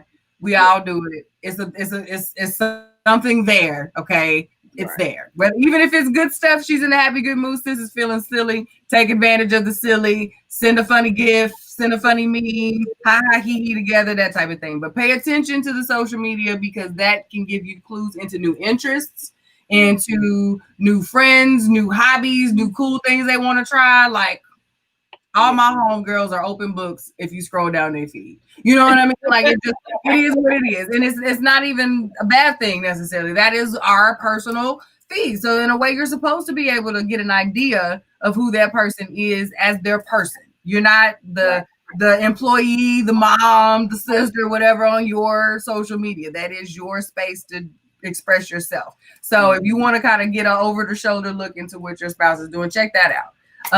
Check out the Amazon lists the search list. If y'all share a computer, you want to see the type of stuff that she's looking into, what's in her wish list. You know what I mean? I know a lot of us have little wish lists that we set aside for when we got our I'm gonna go out and splurge on myself list. Those types of things are the things that we haven't convinced ourselves that we deserve just yet. But we really, really want it. When we feeling real good and need that boost, we gonna say finish. Yes, boom, send it, prime that thing. I need it tomorrow. You know, have some of those things show up on the doorstep, baby. We got another question. Okay. So why is it difficult for both genders to share what they want to make the transition easier to make each other happier? I think because we still haven't let go of this just judgmental, I don't know, doctrine that we are all as a culture have developed. Just this, everything needs to be done the way we were taught that it needs to be done. I want you to think like this. I want you to dress like this. I don't want you to, you know, if you veer off, it's gonna make me think, oh, you doing something else. You know what I mean? Like it's just like that culture of I don't even know. Just it's performance culture. Yeah, and it's so that whole scenario, or I mean that whole thing, just with any scenario, makes us feel like we can't really be ourselves. So it makes us rigid. It makes us stiff. We're not really loose. We're not comfortable. And I say this all the time. The way people are their purest selves when they're comfortable. Yeah. And we don't allow ourselves to be that comfortable in that space. I mean, I share stuff with my friends. I know now. I share stuff with my friends, sisters, my whoever. Nephew, son, everybody gonna get whatever. my mind. And I think it'll make for it. I think it makes me be a better person. I feel like I'm a better person because I feel like I am more free. Yeah. To, say what I want. Yeah. Express it. So, what you think? What you think? I think when we hear you can do this better, we hear you've done it bad.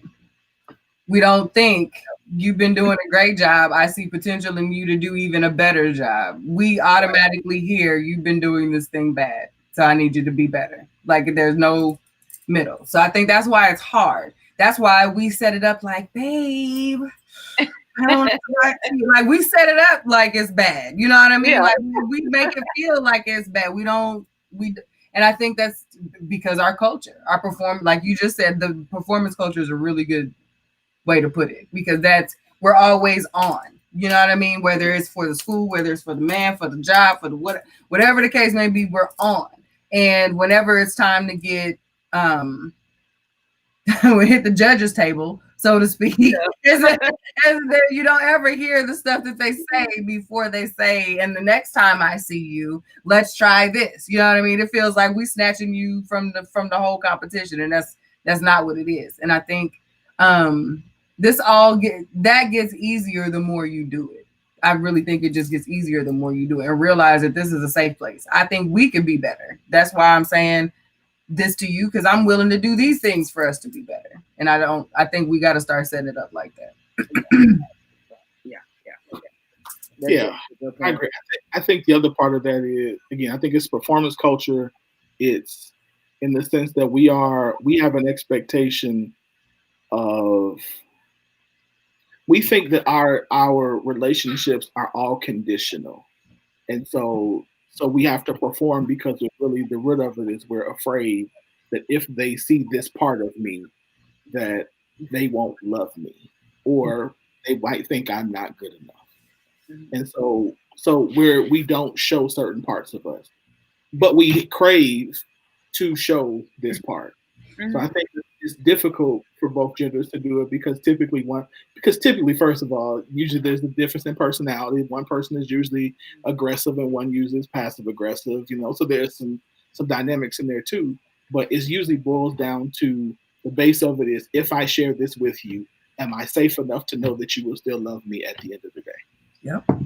So because I don't, I have to perform for you and make you think that I am better than what I really am. Or it's just that, the reality is, hey, I don't think I'm good enough. Mm-hmm. Yeah. Yeah, it's difficult. It's difficult. Yeah. Not being awesome all the time can be a hard pill to swallow, especially when awesome is what you do. What if you want to express yourself, but the atmosphere is not comfortable? Yeah, it still goes to that. Yeah, you won't. You won't express yourself if it's not comfortable.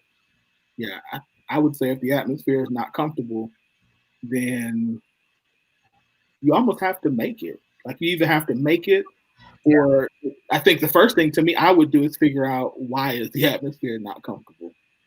Mm-hmm. Because in my relationships, friendships, familial relationships, any kind of relationship, there should be space for comfortability, where that is comfortable somewhere. And maybe for example, I can't talk. Like there are certain things that I'm not going to talk to certain people about, but I can at least start where we are and move into that.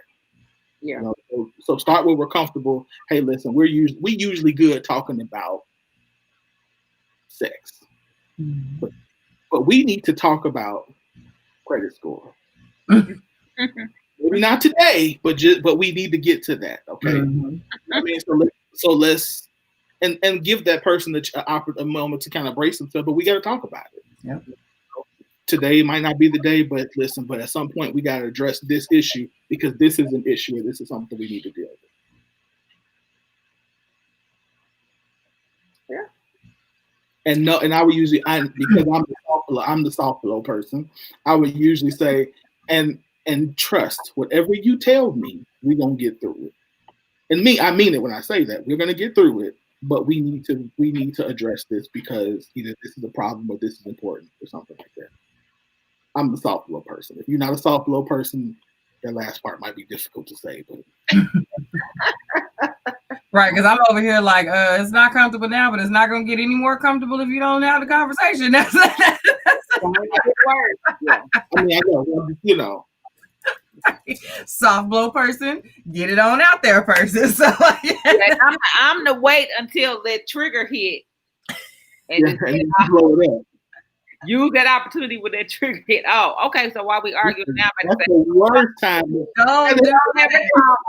That's the worst time to do that it. I know. That's what I am, so that I can recognize it. Yeah, I can recognize that. But hey, that's the three sides of it. You gotta be honest in that respect. And I mean, and that help. Like I said, it helps me now because I know I have that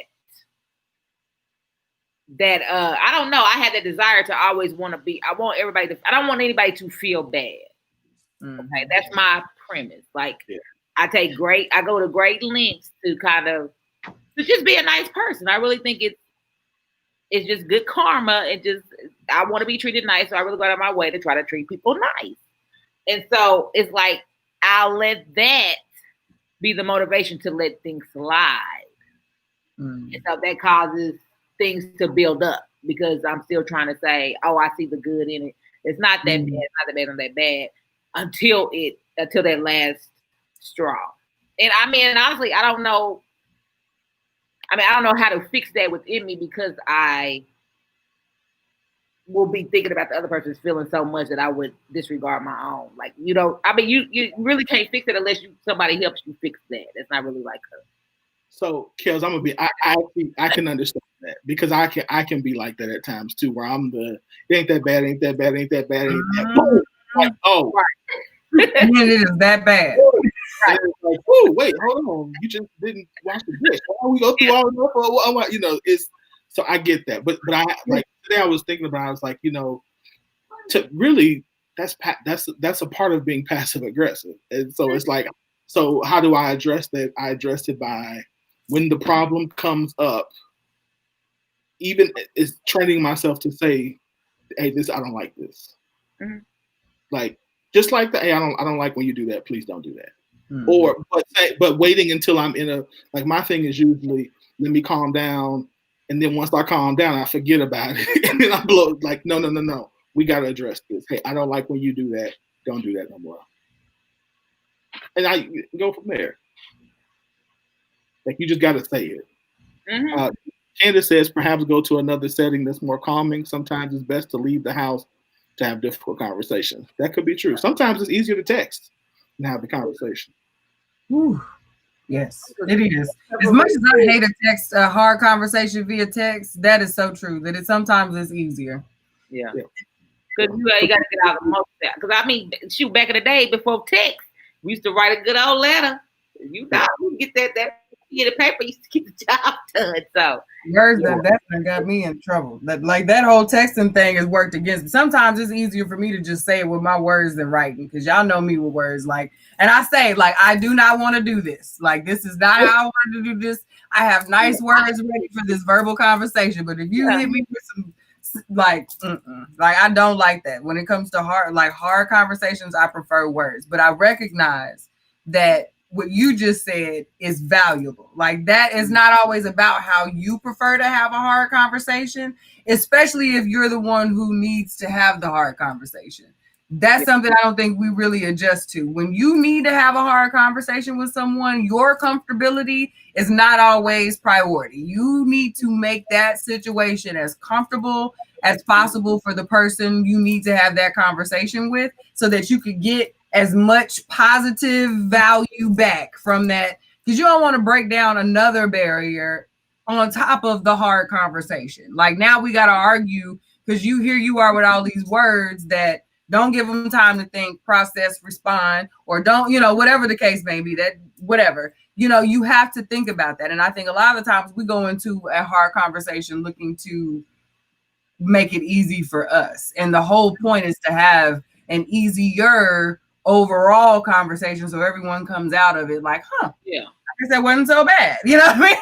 We did all right. It was had some spots, but we all right. We made it, and I don't think we always do this. So I'm glad that you brought up that texting thing, because that's been one that I've stood on many a soapbox and been like, don't text me nothing that I need to out my life. Don't do that. Like, I have to use your words. But I've realized in trial and error that is not always the way to do that. And you have to be willing to adjust that. So that's a tip that nobody asked for.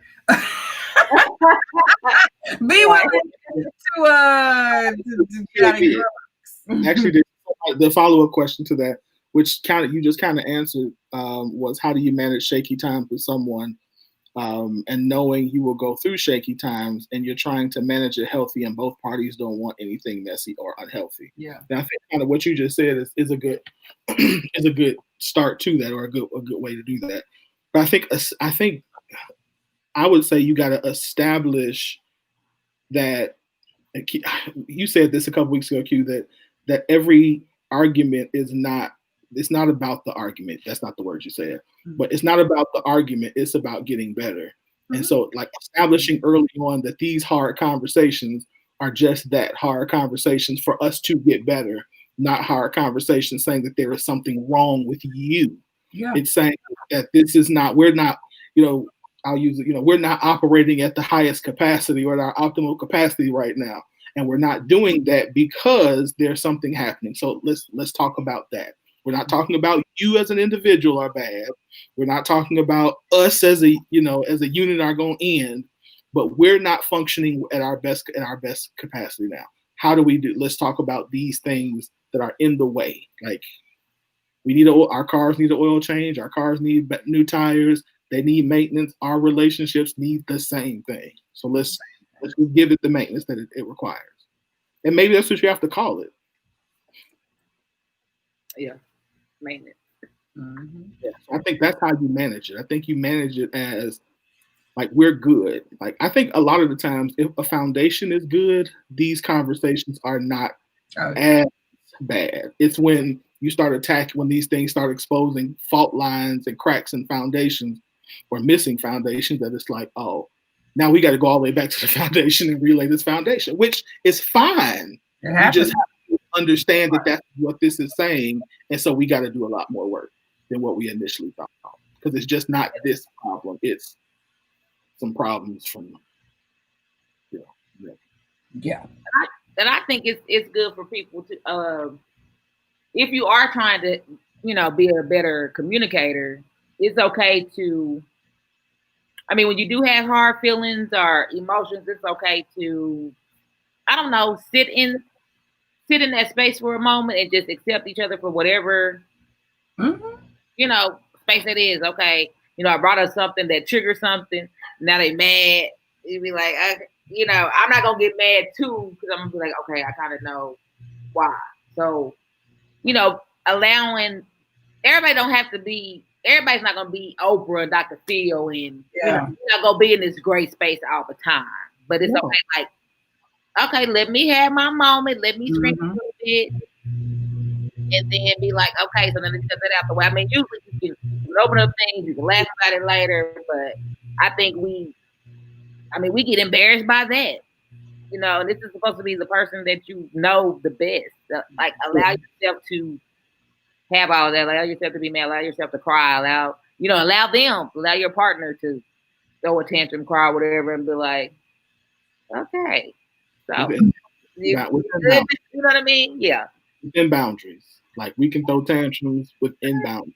Oh, yeah, within boundaries. I mean, I'll tell you, I need a minute. I'll tell you. I ain't too many outside. Or even, like I said, like, even while you saying, you need a minute, if you're that person that's the more emotionally mature person and they're doing that, you can say, you know what? Okay, I'm going to let you go ahead and have a minute. Yep. I'll be back, such and such. You know what I mean? So, allowing your partner to be in that space, not only allowing yourself to be in that space, but allow your partner to be in that space too. Like, to me, if you know these people enough, you know when they're gonna get mad. You know when they done hit a breaking point from their body language, and that's okay. Don't try to, don't puff up with them if you know you're the more, you're the more emotionally mature person. Yeah. Don't puff up with them if you know that. And I will say this too: you don't always have to let them know you're giving them a minute, because that could be the equal. Yeah. That could be the equal of puffing up with them. Because some folks, what you mean? I need a minute. Don't patronize me. Like, don't talk to me like I don't need a minute. I'm fine. Like, then and knowing good and damn well you need a minute, bro. Like, chill out. Right. Like, chill out. So sometimes you just gotta sit in.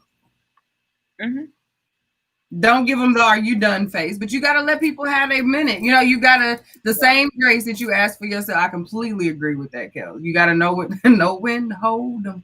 Right, and know when to hold them. You gotta know. Because the whole thing is to win the relationship, not that one thing, like that one little thing. Because especially if you're trying to help them get better at something, like. How willing are you to learn something when you mad? Like, if your mama cussed you out all the way to school, how much did you learn in first hour? Like, if you got fussed at about not doing the dishes the night before on your way to school, how much did you really learn in first hour? You didn't, because you were still pissed off at mama for cussing you out all the way to school. You know what I mean? Like, so you can't teach someone something that already thinks they failed at it. You know what I mean? Or has no room to grow. So yeah, that's real. Teresa says she don't like texting because it gives the petty, insecure person time to read it over and over again and find all the negatives. Yeah, there's true for some people. But again, I think when it gets to that point, we're on a whole nother problem now. Yeah, if you gotta do that, then of course now your insecurity is coming out, and our conversation that we're trying to have needs to take a back seat to the conversation that we need to have, which is, why do you feel the need to not stay in the moment? Like, what's driving you to feel the need to pick apart my conversation?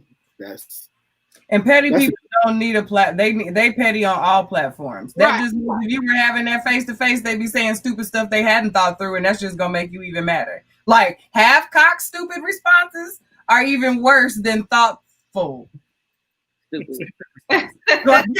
So pick your poison, sis. Like, which one do you? Because petty people gonna be petty no matter where you put them. Ooh. Yeah, we're gonna be secure wherever you do. Like, it's a reality. But again, I think, like I said, anyway, I digress. That's a rabbit hole. We was like, I'm not going down that rabbit hole. I'm not doing it, Teresa. I'm not doing it. I stopped. Bring myself back. I didn't even go. I just Lord. I stopped in my tracks. You've been Because doing I be looking like, really? That's what we doing? That's what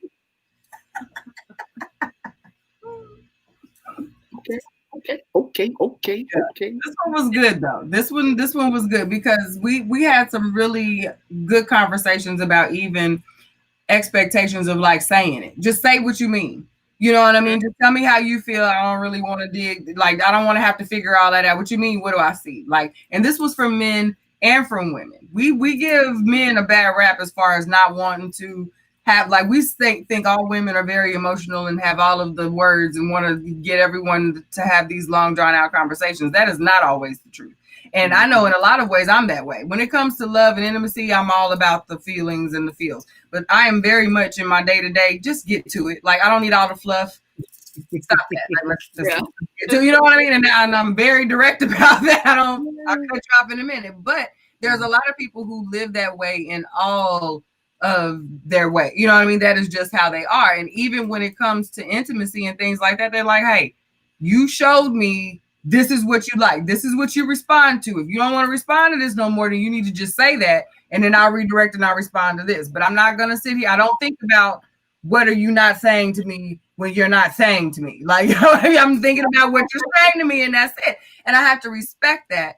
Just like what we were saying about the whole, you know, you have to know what your partner needs to kind of get the result. I think if you know you're that type of person, you have to allow that space for your spouse to not be that type of person. You got to be willing to put yourself in that space to think, is there something I should be thinking about? Like every once in a while. It don't have to be out every day. Like every month or so check.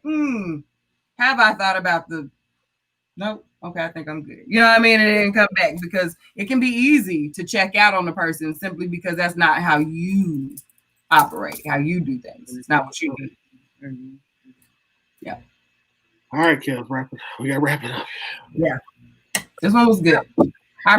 Very, very good conversation. I like when we start talking about communication because that no matter how much we talk about it, it's like it's hard to get it. Like we know what we're supposed to do, but like we said, being comfortable in that space with your communication is still new to us. So appreciate that. Again, visit CurvyKittens.com. Little Black Book of Business, Elegance by Design. Yes, we're gonna keep saying all of that. Follow us on YouTube, Instagram, Facebook, all social media. Me and my friends are doing good things, and I want y'all to stay connected with us. And I enjoy you guys. Like y'all. You know, we got VIP tonight. We got Vincent on, Alyssa. We got one of the OGs. Will Bradley was kicking it with us on the telephone, man, with the stand. Right. Shout out to the VIPs and the OGs of the school. You know, shout out. You saw that post, Kel, you saw that post I put up early. Like we talked about OGs. Like when I went back and looked at the numbers, I'm like, wow, like we have really grown. Yeah. Like y'all are so dope for that, for real. Because what was it? Like we were doing, what did I put on there? We were doing like 300 a week. Yeah. We were doing up to like that was like 2 years ago. We were proud of our little struggle numbers, but they looking back, they were struggling. Like, we struggling now. Like, wow, we don't get above 5,000. I'm mad. Like, big man. Right. Wow, so it's y'all. It is you all. Mm-hmm. We appreciate y'all for real. Looking forward to we see y'all sharing it into your groups. You know what I mean? We see you guys sharing our posts, our comments, not just the show, but like the scoop is getting out there because you all are also enjoying our conversations, our thought provokers, our pot stirrers. You know, you guys take our content and you share it with your friends, your family, and then they come back. They show up sometimes when you don't show up, and that is what we want. We want you all to come get what you need, take it back to your communities, and make them better with a little scoop of us. So we appreciate that. We appreciate that. Did you have anything? Because you didn't do your Elegance by Design. No, Kel's got us something like Kel's has been killing it with this This ad set, okay? Like, You see what she ran through him? Like, Right. I'm up here saying that, sis. let me keep, look, I'm like, well, let me keep up. Hold on. Hey, we gotta keep it on the people's mind. I appreciate y'all. Y'all know that's one of our loves. Mhm.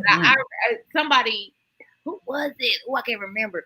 Somebody mentioned that. It was like, y'all so good at, business. I just wish there was a platform that people gave just free business information.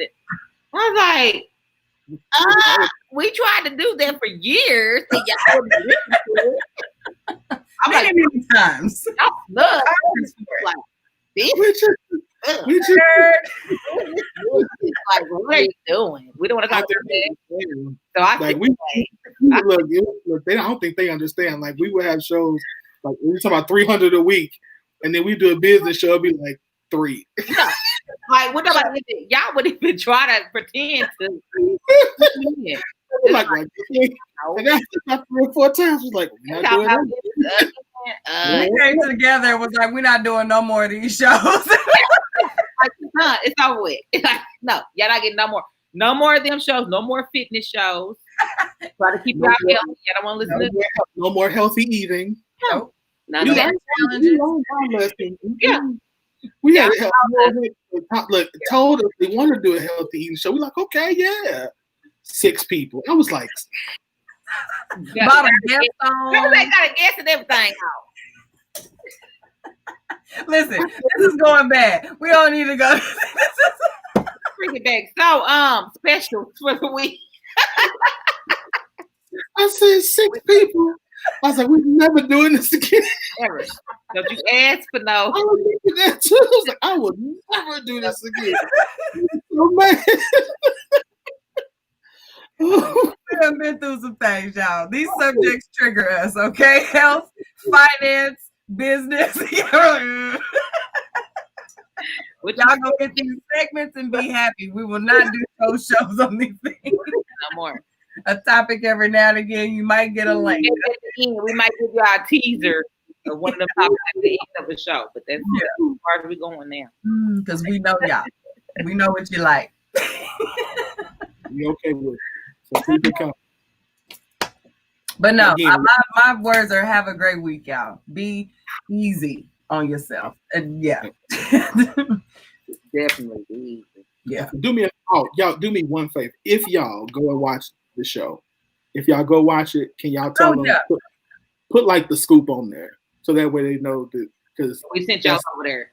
So search for Bill Kagan. Y'all see the picture. The picture is even just so cute. The whole idea. Yeah. So I love it. So go search for it.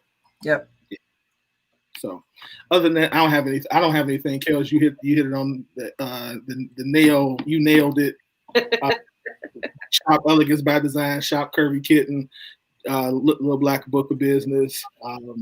Thank y'all again. Like they said, thank y'all very, very, very, very, very, very much. We have fun, but it's more fun because of you all. So we'll be back next Tuesday with another great show. More great hot topics. If you're not in the Scoop group, join and please answer the questions so we can let you in the group. Please answer the questions. Trust me, y'all want to be in the Scoop around political season. Like these next 80 days. We might be crazy. When you see us, we might be looking a little to the left, but the Scoop is gonna be lit. The Scoop gonna be lit. We're gonna be ready. Yeah. It's gonna be a long road to November. Then I'm gonna be gone. I want to be gone till November. I'm going to November. November. I'll be gone till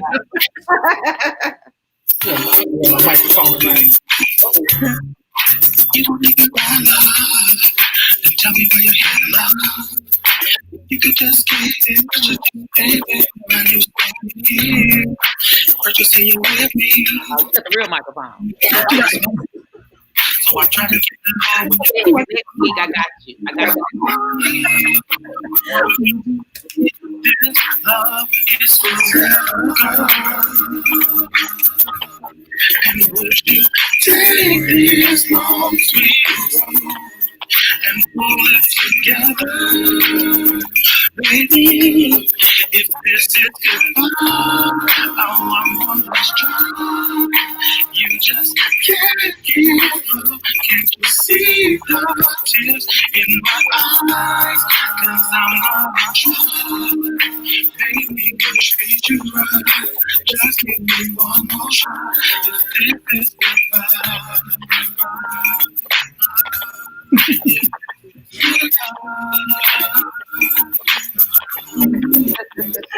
Good night, y'all. Tell me what it is.